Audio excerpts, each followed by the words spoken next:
मैं नविता क्लासेस में डॉक्टर नवीन कुमार आप सभी साथियों का एक नोटिफिकेशन जो एचटेट से रिलेटेड है इन्फॉर्मेशन बुलेटिन में जो एलिजिबिलिटी पे हम डिस्कस करने जा रहे हैं।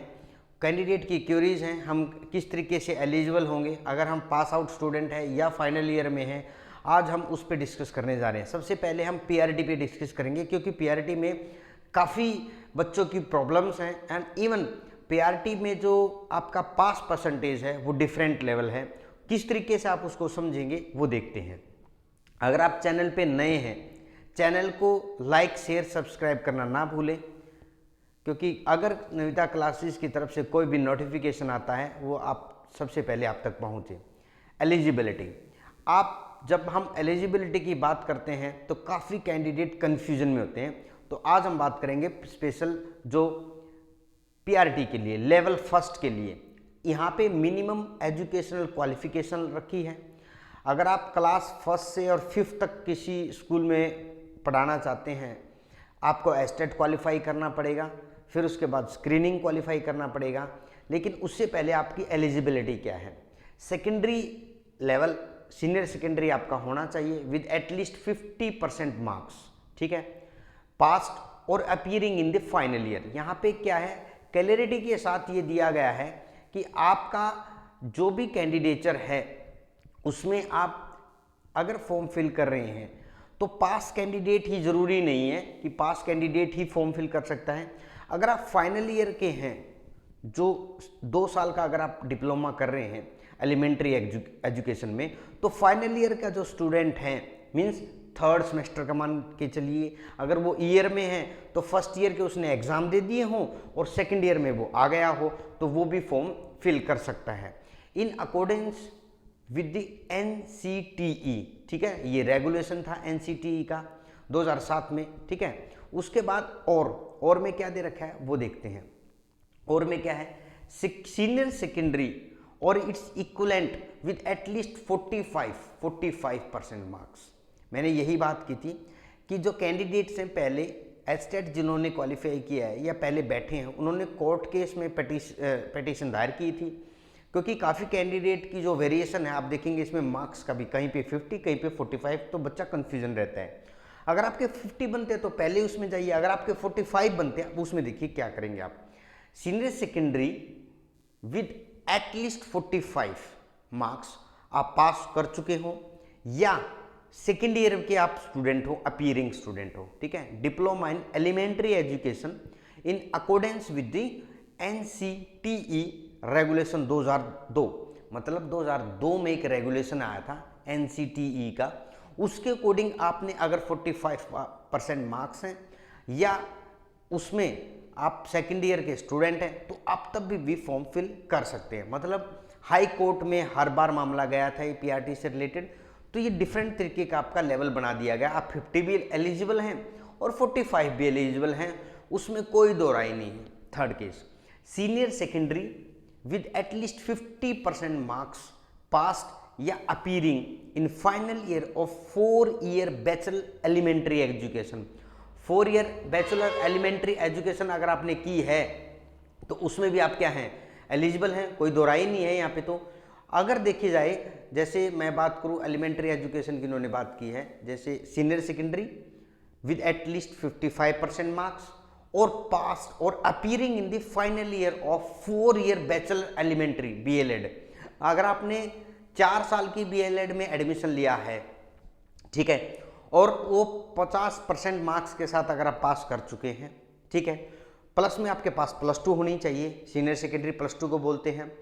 और अगर आप फाइनल ईयर के स्टूडेंट हैं, जो 4 साल की BLED होती है उसमें फाइनल ईयर के स्टूडेंट हैं, तीसरे साल का पेपर दे चुके हैं और 4th ईयर में आप आ गए हैं तो आप भी फॉर्म फिल कर सकते हैं। उसके बाद इसी में अगर हम देखें senior secondary with at least 50% marks and passed और appearing in final year of 2 year diploma in education, किसमें, स्पेशल एजुकेशन के अगर आप स्टूडेंट हैं।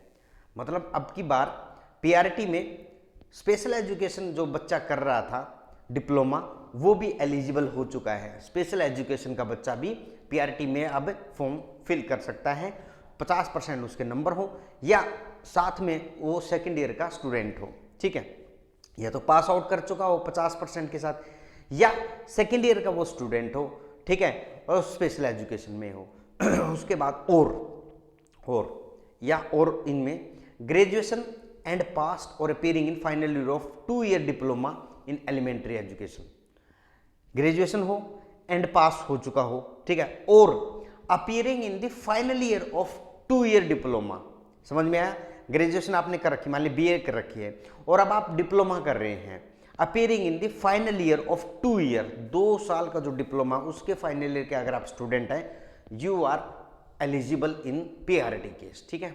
उसके बाद इसी में मैट्रिक, अब इंपॉर्टेंट क्या है, एक नंबर पे जो था ये इनमें से आप कोई भी अगर आपके पास है वो आप एलिजिबल हैं, लेकिन सेकंड नंबर इंपॉर्टेंट क्या है, मैट्रिक में आपके पास हिंदी और संस्कृत हो, ये ध्यान रखिए। मैट्रिक में या तो हिंदी हो या आपकी संस्कृत हो।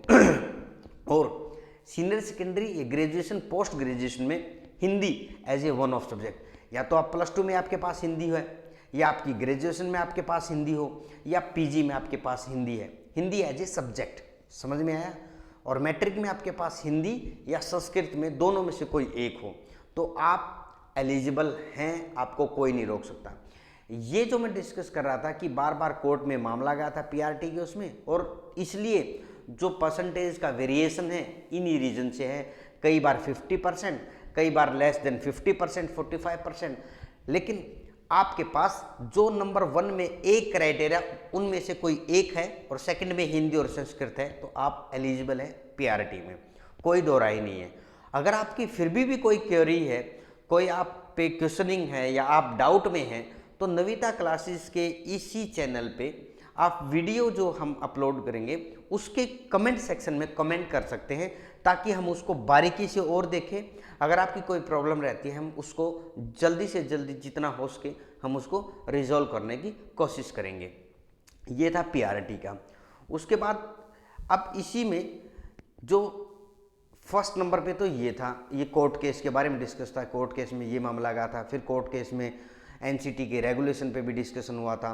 दूसरी चीज़, कुछ कैंडिडेट जो डिप्लोमा कर रहे हैं एजुकेशन, स्पेशल एजुकेशन में, उसमें क्या है, उन्होंने भी कोर्ट केस किया। क्या कोर्ट केस किया कि स्पेशल एजुकेशन के स्टूडेंट को पीआरटी में कंसिडर नहीं किया जाता, लेकिन कोर्ट पिटीशन दायर होने के बाद कोर्ट ने आरसीआई से रिकॉग्नाइज्ड हो, आपका institution rehabilitation council of India, RCI से, दिल्ली जो है उससे अगर रिकॉग्नाइज्ड है आपका इंस्टीट्यूशन और वहाँ से आपने स्पेशल एजुकेशन में डिप्लोमा किया है, यू आर आल्सो एलिजिबल, उसमें कोई दो राय नहीं है, ठीक है। नेक्स्ट जो हमारी वीडियो होगी उसमें हम टीजीटी पे अच्छा डिस्कशन करेंगे, क्योंकि टीजीटी पे भी काफ़ी स्टूडेंट्स की प्रॉब्लम है, क्यूरीज है कि वो किस तरीके से टीजी का सोशल साइंस या साइंस, कोई साइंस का स्टूडेंट है और वो सोशल साइंस में फॉर्म फिल करना चाहता है, उसको लगता है कि वो सोशल साइंस में फिल कर सकता है, तो क्या प्रोविज़न है। अगर सोशल साइंस का स्टूडेंट साइंस में करना चाहता है उसके लिए क्या प्रोविज़न है, वो हमारी जो नेक्स्ट वीडियो हम उसको टीजीटी में बहुत अच्छे से कवर करेंगे। अगर आप चैनल पे नए हैं, चैनल को लाइक शेयर सब्सक्राइब करना ना भूलें। Thank you. वीडियो के अंत तक बने रहने के लिए आप सभी साथियों का बहुत बहुत धन्यवाद।